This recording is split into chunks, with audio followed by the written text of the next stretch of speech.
শুনেন না, আপনি যদি অনুমতি দেন আপনার সাথে একটা কথা বলতাম। কি কথা বলো, ঘুমাবো। আপনি কি কালকে কারোর সাথে টাকা নিয়ে কোনো কথা বলছিলেন? আমি তো প্রত্যেকদিন অনেক মানুষের সাথে টাকা নিয়ে কথা বলি। তুমি কার কথা কইতাছ? ওই যে লোকটার মা মারা গেল না, হাবলু? ওই শালা কেন, কি হইছে? না মানে আপনি কি সুদ খান? সুদ খাইবা না? আবার প্রধান ব্যবসায়ী তো সুদ। এই তুমি সুদ বললা কেন? হ্যাঁ, এটা ইন্টারেস্ট, মুনাফা মুনাফা। আর সুদের ব্যবসা তো আমার মনে করো যে 1 নম্বর ব্যবসা। নাউজুবিল্লাহ। তো নাউজুবিল্লাহ বলার কি আছে?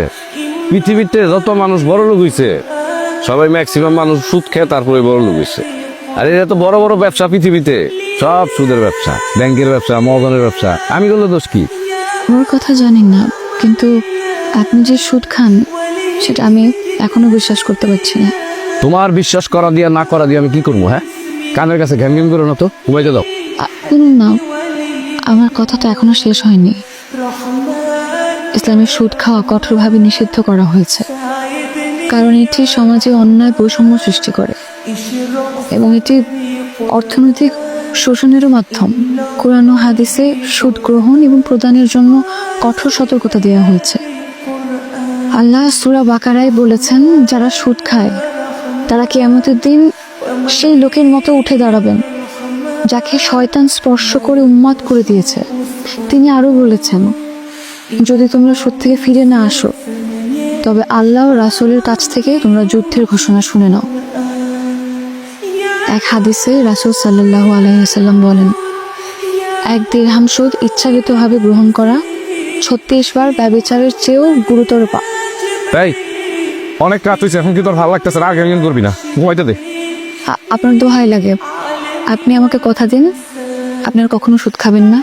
আপনি আপনি আপনি- আপনার পায়ে ধরে আমি একটা কথা বলছি, আপনি প্লিজ আপনি সুদ খাওয়া ছেড়ে দিন। এই পর্যন্ত আপনি যত টাকা সুদ খেয়েছেন সব হিসাব করে গরিব দুঃখীদের মাঝে দান করে দিন। আর রাসূল সাল্লাল্লাহু আলাইহি ওয়াসাল্লাম বলেছেন, সুদ গ্রহণকারীর অর্থ যতই বৃদ্ধি পাক তা একদিন ধ্বংস হবে। আর সুদ থেকে অর্জিত সম্পদ কখনোই বরকতময় হয় না, বরং ধ্বংস হয়ে যায়। তোমার কিন্তু আমি 5 আটতে বলছি। রাসূল সাল্লাল্লাহু আলাইহি ওয়াসাল্লাম ইরশাদ করেছেন, তিনি রাতে মিরাজে আমি একদল মানুষকে দেখলাম যাদের পেট বড় এবং আগুন জ্বলছিল। আমি জিবরাইল আলাইহিস সালামকে জিজ্ঞেস করলাম, এরা কারা? তিনি বললেন, এরা সুদখোর।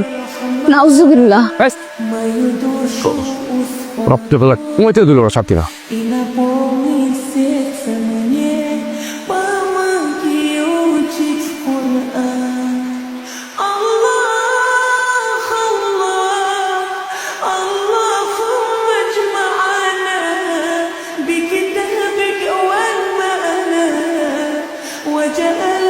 এখন এখানে